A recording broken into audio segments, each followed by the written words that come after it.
welcome. My name is Deneen Diamond. We're here for another very exciting Wildlife Wednesday, and I have my partners in crime here. We have Chris Buckingham from the Department of Tourism, who's here helping us run our Wildlife Wednesdays this year.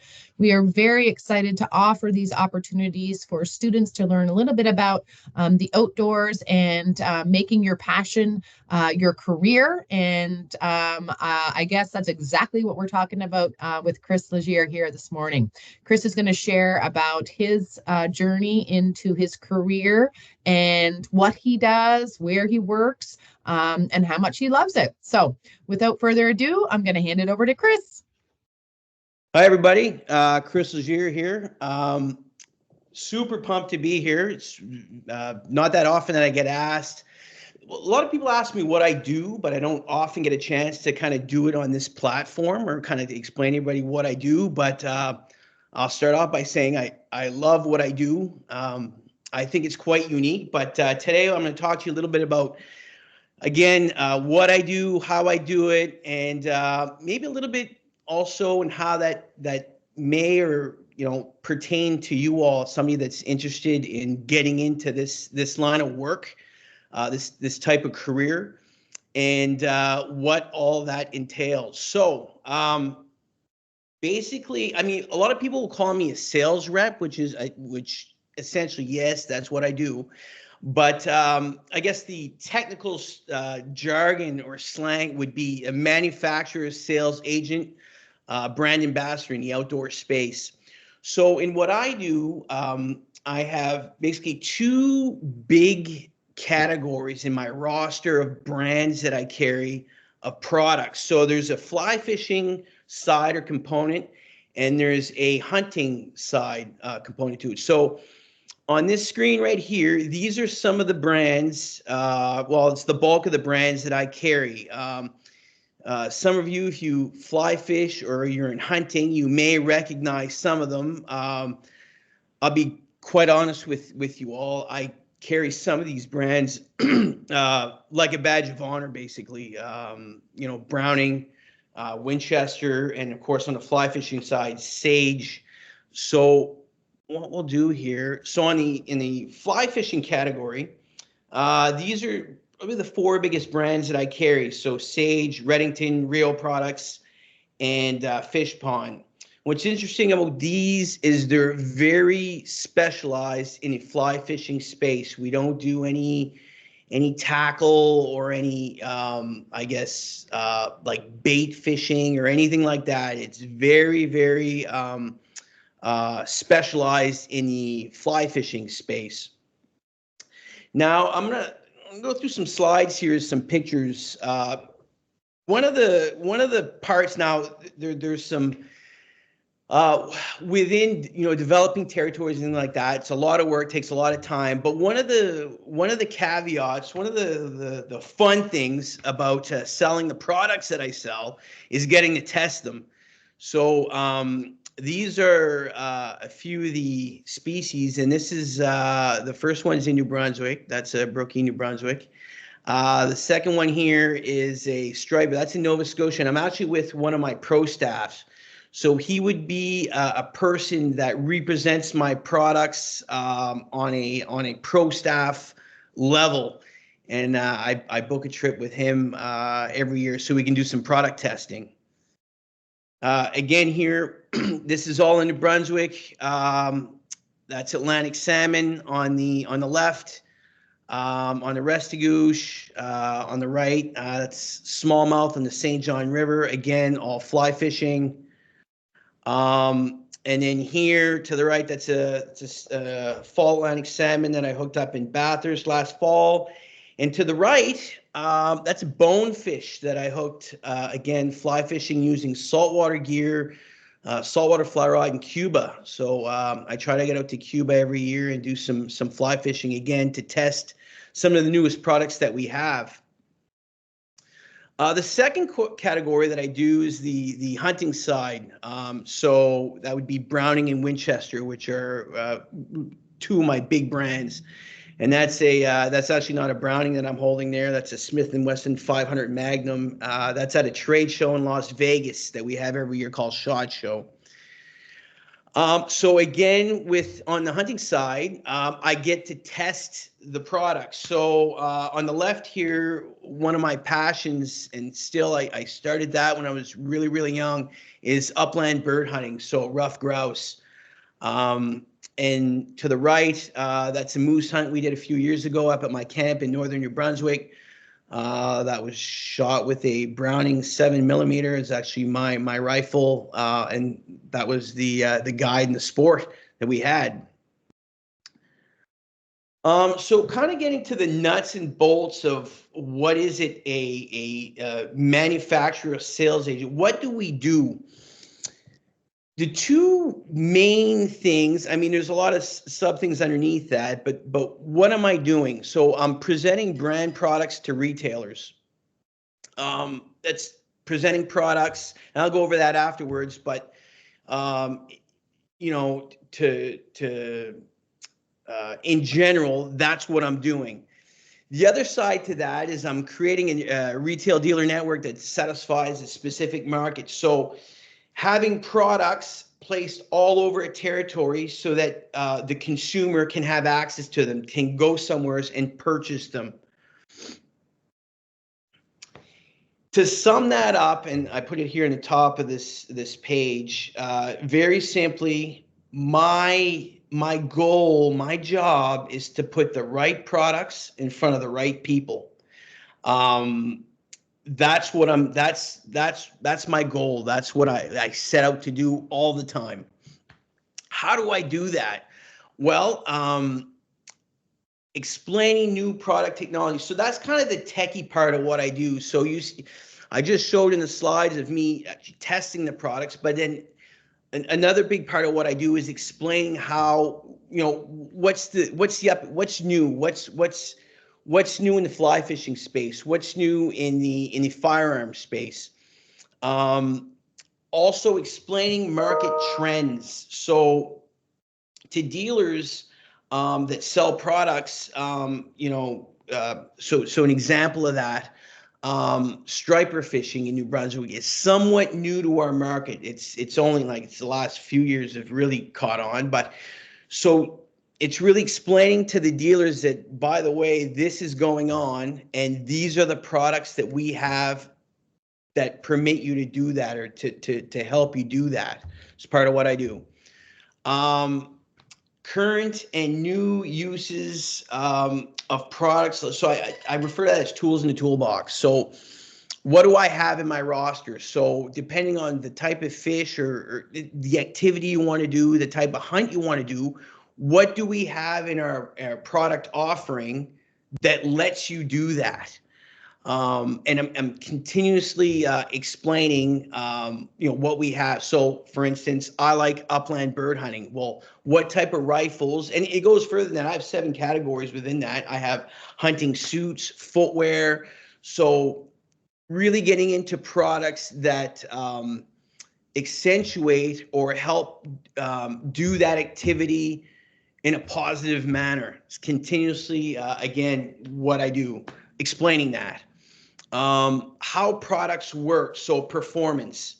That comes down to, again, innovations we have technologically in, you know, in the products that I carry. And then you say, okay, well, you know, what does that mean? Well, for instance, I'll give you an example. So a fly fishing reel, a fishing reel, a fly reel. What's the innovations? Okay, you reel in line with it. Well, for instance, for us, the new drag system that we have inside is using technology that's used in F1 racing, in race car racing. And say, okay, well, that has nothing to do with fly fishing. Well, the carbon fiber that they use in their components, we use that in the internal mechanics of our braking system inside the fly reel. It gives you your drag system. So we're taking from one sport, innovating it, and putting into ours for better performance. So those are things that I explain. For instance, for example, Brand business advantages, mutual business success. So why should dealers carry our brands? What's the advantage to that? So continuously, that's what I'm doing. I'm explaining, like our market coverage, our innovations, all the advantages that we have, why a dealer should carry that. This is a simple one, communication, as I'm doing right now, explaining, to be able to communicate, to be able to speak, to be able to explain things, the relaying of information, and this is an important one too, creating and maintaining relationships. So it's not a one-way street. I'm not just there to sell. It's really becoming a partner with your dealer network, because year after year, you're calling on the same people. It's always the same stores. Very few new ones open. So they're long-term relationships that you create with your dealer network, and that you cultivate, you maintain, and it's a back and forth all the time. Creating sales channels, so that's basically, opening stores, having stores carrying your brands, and having complete territory coverage. That's my goal. I want to have, because I believe in my brands. I love both what I do and the companies that I represent, and I want them available to everybody. Therefore, I want to have my products everywhere, covering the market. So there's nobody that says, I don't know where to go to buy your Browning rifle or your Sage Flyer. I have that covered, and that's something that I take great pride in, and that I continuously work on maintaining. And in the end, the relationship you have with your dealers, it equals a partnership. It's not a one-way street. It's my success depends on their success. So I said a lot, but that essentially is what I do when I go in to see a dealer. So I'm going to backtrack here a little bit. These two pictures. So this is a hunt and this is a fish, and I want everybody to pay attention, if you can, to everybody's faces. I'm going to go back here a few slides, and there's a common denominator, and I'll give you a hint. It's in my face. If you look at my face, it's all pretty much the same. And what I mean with that, I'm not just selling products, I'm selling experiences. And at the end of the day, and success is different for everybody. Is it, at the end of the day, is it actually catching a fish, or is it, essentially a lot of times we that's the standard, that's the measuring stick that we use. Okay, did you hook a fish? But it's the whole experience that goes around that. That's what I'm selling. And with good products that perform, that work, that keep you comfortable, that last, that's gonna help in having that experience. That's what I'm selling continuously. That's the message that we put out, that our products help in this. This is really so on a day-to-day. So I talked about the things that I talk about. So where do I do that? How do I do that? So in a sense, basically there's four kind of venues, if you will. Like some people work in a factory, other people work in an office. What's my office? Where do I do all this? Well, one of them, a big one, like, so for firearms, for instance, on that side of the business, I cannot travel around and go see my dealers. So in Canada, firearm regulations are extremely strict. So I can't drive around with a bunch of firearm samples in my car and go and show them to dealers. So the way they do it is in Las Vegas once a year. It's called SHOT Show. It's the biggest firearm show on the planet. There's over 120,000 people that go, mostly all dealers. They come see me there, and this is our Browning booth in Las Vegas. And dealers come to see me to book firearms there. What's interesting about firearms is we stock some, but most of them you have to get them pre-built. So when you book them, it's about a year out where they get manufactured and they get delivered to you. So you have to pre-order your firearms so that you can get them, and they go to Las Vegas to be able to do that. The other way I do it, so in the other brands that I do, I actually go to dealers, to their actual physical stores, and talk to them, look over their inventory, and again talk about all the things that I previously mentioned in terms of technology and everything else. That's kind of where I chat, have a look. They explain to me some of their concerns, what they're looking for. That's kind of where we go. That would be like, I guess, my office, if you will, one of my offices, other than the trade shows. Another way that we do it, this is not with my dealers, but it's for dealer support directly with consumers, is I have dealer events. So up here in the right-hand corner, this would have been Bar Fest. This was up in Gaspé for fly rods. Right beside it, here we had the Sportsman Show, which was about a month ago in Moncton. So there, it's almost like demo day. So customers, clients, consumers can come up and can actually try out products, try out fly rods, to try them out first. They were thinking of purchasing one. They go, hey, can I try this out? Tried a bunch of different ones. Go, this is the one I really, really like. Perfect. And then I refer them to a dealer to make the purchase. So I kind of do a lot of the work for the dealer because the consumer has already tried out the product, has gotten a lot of technical information from myself, and then comes in and just does the purchase. And then in the far right corner here, I got my truck, and this is my gun showroom. It's my enclosed trailer. So I do a few shoots. So clay pigeon, skeet shooting. Again, same idea. We go to there's a big club, the shooting club in Fredericton has a great one. It's a national event. And again, shooters get to try out skeet guns, pigeon guns, and again for purchase, and get to try them out before. So same idea, just in the on the firearm side of things.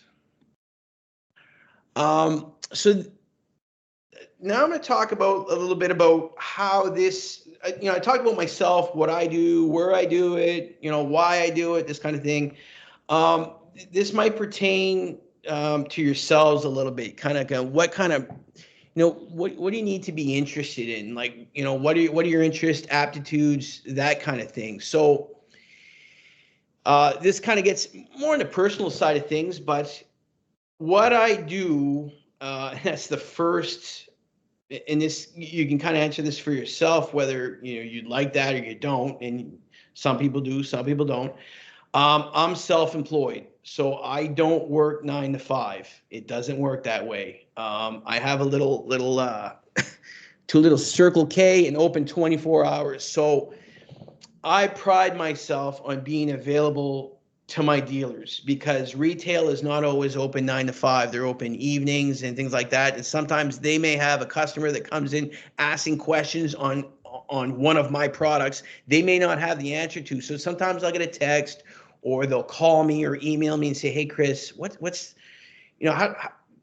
that? Or can we get this? And that's just me personally. I'm always available. I'm that resource to them. That's part of what they get when they carry my brands, is they have the availability to me, and have access to me. And so it's not 9 to 5. Sometimes I do shows on the weekends, not often, but sometimes I'm flying to sales meetings. I could be sleeping in an airport in Western Canada on a Friday night. It's not a Monday to Friday 9 to 5 career. It doesn't work like that. Second bullet point, you need to be self-motivated and independent. Nobody calls me on Monday morning to go to work. Nobody tells me when I can take my vacations. It doesn't work that way. You work for yourself. There's no manual. You get to learn about, but about the brands and everything else, but nobody, there's, I guess my background, we can maybe talk about that after. I did my bachelor's at university in business, but being able to talk, being able to communicate, and so, which leads me to the next bullet point. You need to be interested in things and processes, how things work. I'm not saying you have to be an engineer, but you need to be interested on okay, how do they make that? Why'd they make it that way? Because a lot of the time, that's what you're going to be explaining, either to the consumer or to the dealer. And again, my bullet point after that is how things work and explaining it. So a lot of that, you're relaying information. If you're not interested in, like, I don't know, it just works that way, like that's not, you have to have that inert inside of you wanting to understand how things work and interested that way. It makes it so much easier to explain it, and typically it's pretty neat. I find it's fascinating.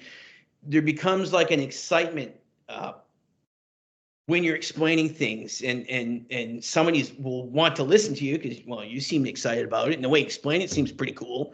So they're like, geez, I'll buy 5.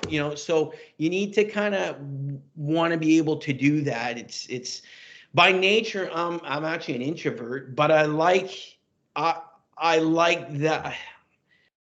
For me, I'm not selling furniture. I'm selling products with things that I love to do. So it's easy for me. It's so much fun. Sometimes I have to tell, like, I'll ask, I get paid for this? Like, I love to explain how things work in that field. So yeah, it makes it easy. Another bullet point, this would be more on the business side, but getting your rush from creating something for a network or a sale. So when I close a deal, how could I say? So, something like a deal, I open up a new dealer and he brings some lines in. If you don't get an excitement from that, you're in the wrong business. You're in the wrong gig. Like, I get excited over that. I feel a sense of accomplishment. I'm pumped. I'm like, good. This is you need to feel that. If nothing happens inside, if you're dead inside after you do something like that, yeah, I don't know if this is something for you. I get a rush from it. I still do, and I've been doing this 23 years. And it's kind of like I equate it to the first time you get that when you're fishing and you get that tug, that pull. It never gets old. This is the exact same thing, exact same analogy. Kind of things that you traits that I find that are important is being informative, knowledgeable, responsible, caring. You care for what you do. You're like, oh, well, and that'll, people see that in you. It's got to be genuine too. I care about my dealers. I care that they do well. I care that they have the right product offerings, and that their customers are happy. Like, I genuinely care. So it can be a fault too, because then there's some things you don't control. And I take that to heart. That's probably one of the things I've worked on the most, is to try to kind of let some stuff go. But that's maybe where that's brought me today is caring type thing about the brands, about the dealers, about the consumers, everything else. And again, I already mentioned that, but being genuine, they say fake it till you make it. Well, yeah, but you need to be, you can't fake. You got to be genuine. You got to be yourself. And again, it comes with experience and time. But the more you do it and the more you like it, the better you get. And I just said, I've been doing this 23 years. I didn't start out like that. And you don't get all these brands to start off, by the way. It takes time. You got to prove yourself. It takes time. It takes sacrifice. But the end result is, you got a roster of products that in my eyes are great, and that I love selling. And it's not hard for me. It's, it's a lot of hard work, but hard doesn't necessarily mean not fun. Like it's hard, but it's fun. Also being a facilitator. So, when you deal with people, it's not hard. They're not like, oh, geez. Like it's always complicated. I streamline processes all the time. Buying something from me is not complicated. It's simple. It's boom, boom, boom. And I work that way through life, but it's try to, okay, let's get rid of all the static. What do we need to do? How do we do it? Let's do it. Figure that out. And then going to the person or to the dealer and going, boom, this is what we need to do. This is what you need to do. And then working on that. And of course, at the end, always being a good communicator. Next one here. So I have this slide here, success as a sales. What does that look like? So, you say, all right, you've made it. I don't think that, by the way. I don't think I ever make it. It's a journey. It's not a destination, because in sales, you're only as good as last month. Again, like I said, it's not 9 to 5. A saying for me, that I never forgot, Kobe Bryant. I was born with all the talent in the world, and I work like I have none. And that would be me. I'm as good as my last sale. I've never won anything. I've never made it. Like, yep, I'm done. I'm good. It doesn't work that way. Yep, okay, next. And by doing that, you never get ahead of yourself. You stay humble, and you stay in it. So your dealer's thanking you so that's probably the best thanks I could get when you because 50% of what I do is not selling. It's actually, you become a consultant. So dealers will lean on you and say, hey, what do you think? And I give them a recommendation. I say, listen, this is new in the market. I think you should carry some of this. It's a market. It's a part of the market. It's a category that's growing. And then, a year goes by, and a dealer comes back to you and he sold everything, or he created a category they didn't have before, but now and he's doing well with it, and he thanks you for that. Like, that is success. Well, hey, thanks. I didn't know about that, and you led me onto that, and thank you. So that would be, to me, that's success. Mutual success. So dealer plus agent. So I put here we, not me. So it's us. It's not all about me. It's all about me selling. It's us. If you're not successful, I'm not successful. It's a partnership, and I talked about that earlier. But it's my third bullet point of view as a partner consultant, not a salesman. So back in the day, and not to generalize, but you had the guy with the briefcase and the salesman. He was coming to sell you something, and he's like, yeah, it's not like that at all. You're viewed as a partner, as a consultant, and as a wealth of knowledge that they can ask you about the products. Another thing that I like that I from time to time when somebody calls me or emails me, and I'm referred to as the person you need to talk to. So when another dealer, somebody or whatever, will talk to somebody and said, hey, and my dealer says, you need to talk to this guy. This guy's the guy that he's the man. That for me is success in this field. So again, I talked about it earlier, the rush you get, sense of accomplishment by creating something, creating a dealer network, creating a system where your products are represented throughout the territory. That's success. That's, and it's like a garden. You need to fertilize it. It's not just a thing that you create and it's done. You're all done. It's built. It's like a house. It's not like that. It's more like a garden. You got to keep adding and markets adjust. We go through different economic periods. So you need to. It's always something you need to tend to. And then again, I keep going back to that because I still rush a brokering a deal. There's nothing like closing a deal. That's good for both you and you're both happy. Again. If you don't get that, if you're not pumped after that, and I call it a rush, you're probably you're in the wrong gig. So all of that becomes, so for me, it's what I do. It's my career. But I'd say halfway through it, my life now, it becomes a lifestyle. I live my life that way. So, which sounds kind of crazy, but I fish and hunt for pastimes. That's what I do in business.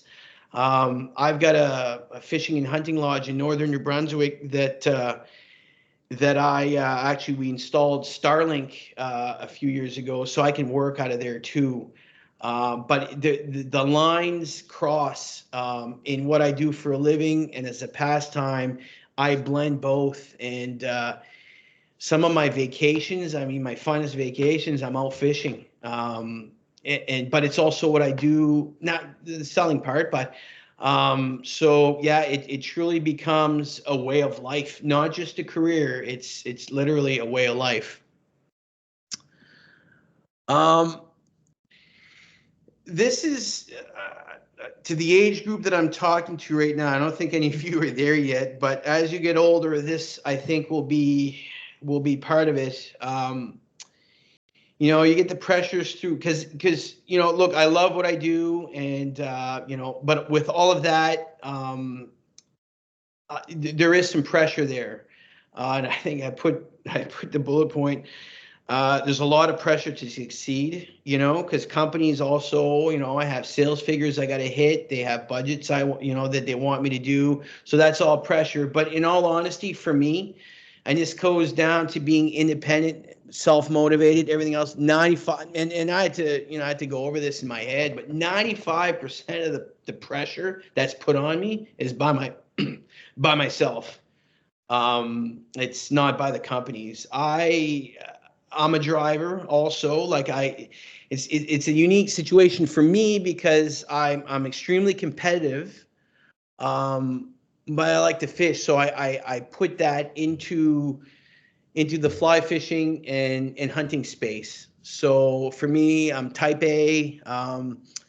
I have, everything's got to be perfect, and that can kind of be negative too. But everything for me has got to be tuck tuck tuck. It's not just, well, we'll figure it out. It's planned out and highly organized, and again, the pressure, yeah, 95% for me. Um, in we talk about balance in life, but here, what vehicle leads you to your balance, professionally and personally? For me, I evolved into this. Believe it or not, when I first started university, I have 2 years of pre-med. I was going to be a doctor, believe it or not. But my passions were always in the fields, in the outdoor space. So I migrated towards that. I got into business and came out and slowly progressed into what I'm doing now. I mean, it took me some time, but that's what I did. However, in medical school or in pre-med, some of the things that I learned there, not on the biology part, but how I already talked about how to be able to explain things and understand processes. A lot of that happens in the medical. I transfer that, my ability to do that, into what I'm doing now. So, kind of an interesting, again, two completely different fields, but similar characteristics. And then to find that balance. So again, I'm not sure, you all haven't started your career yet, but eventually, work hard, play harder. So I try to, again, I talked about the lifestyle. I try to blend both. And when you can do that, for me, you become more focused and you get better at what you do. Because if you're continuously always working all the time, you can get drowned out, and you kind of lose focus. So it's always kind of bringing that your compass back to the middle. Yeah. So yeah, just talk about it here. These are some of the places I've been. I was in Sweden. Um, last year. This is in Cuba. Um, so yeah, again, might be young for the crowd, but eventually you maybe look back on your life and go, I remember when somebody talked to me about this, about really having balance and finding that balance. It promotes focus, and then you have your harmony, and that's not a static. It's always a moving environment, and you'll feel yourself sway one way to another. So one is, working all the time. The other one's procrastination, and do another. You want to be somewhere in the middle, and kind of be set on your goals, and also knowing that all that takes time. I get asked like, Chris, geez, you have all these brands, like that's awesome. Like, well, that took me time. I've been doing this 23 years. It took a lot of time, day after day, repetition, and consistency, day after day, and always staying true. Not these big deviations and being all over the place. And you stack that day after day, and this is what you get. So yeah, so I think that's Awesome. pretty much Chris, it. that was fabulous. And it's not pretty much it. I think that's awesome. Your passion and your love for what you do certainly screams from not just your words, but also your emotions. And I love the question of looking back through the pictures and looking at the common denominator. And I'm sure many of the students can probably look back on their own pictures. I'm sure they're in your phones, where you can look back and see where you're most joyful, where you're most enjoying your time. And that can be with your career, which is what this series is all about, is looking at how can we put balance into our world, like Chris said, but also make it a job that we enjoy doing. And it's very difficult to find out what that is. But my key, I guess, and Chris spoke about this, is to really tap into what makes you tick, what makes you excited about life. And obviously, Chris likes the fishing and hunting world, so he made it his job, and it didn't come easy. It was, 21 years of trying to work with businesses, trying to get them on board. But certainly, when you work hard and you have those skills that he spoke about, speaking to people authentically and being really kind of a motivator. That's what I see in you, Chris, is that you're a motivator of how do we get folks excited about what we're excited about. And I have a question. So Cuba, I am all about traveling. So I want to know where in Cuba you went and what was the purpose. I know you were doing some trips. Was it just for yourself, for fishing, or did you take people there to take them fishing, or how did that look? Yeah, so actually, it's funny that you asked that. I'm actually going. I'm leaving Saturday for Cuba for a week. Nice. Yeah, so the place to go, and the beauty of that spot, because a lot of people go, really, you go fly fishing in Cuba? It's one of the top spots on the planet to do that. Number one. Number two, as a Canadian, I would say it's one of the least expensive, like Yeah. to do that. Yeah.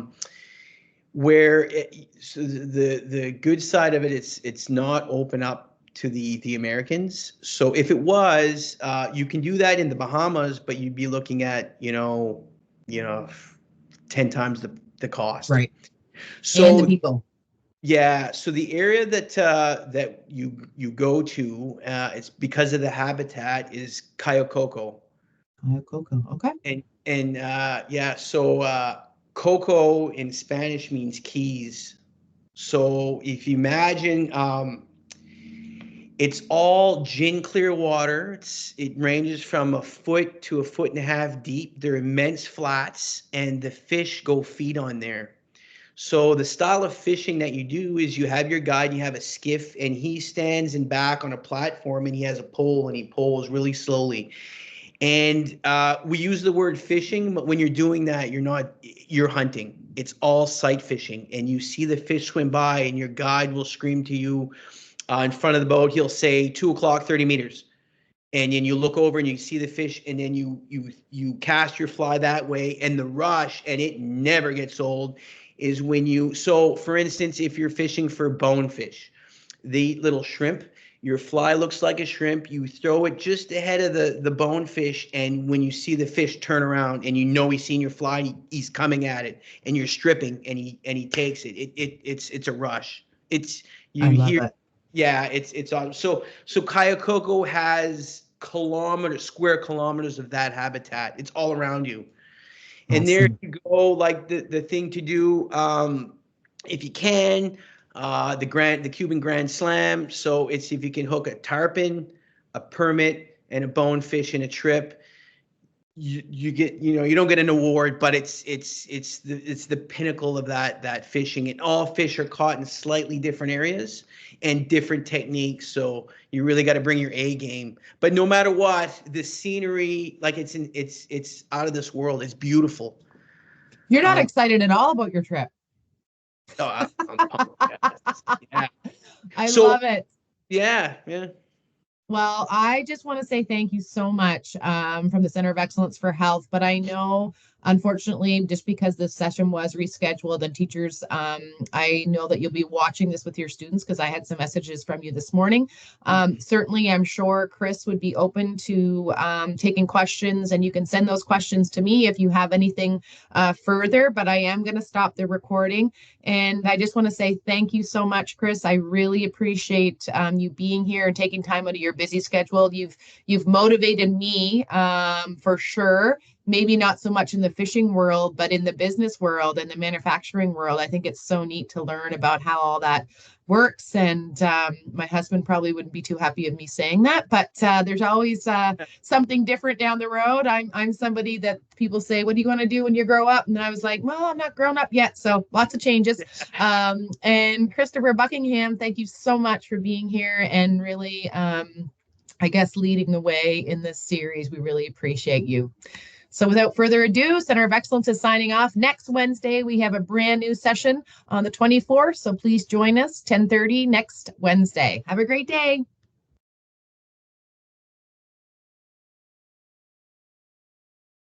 And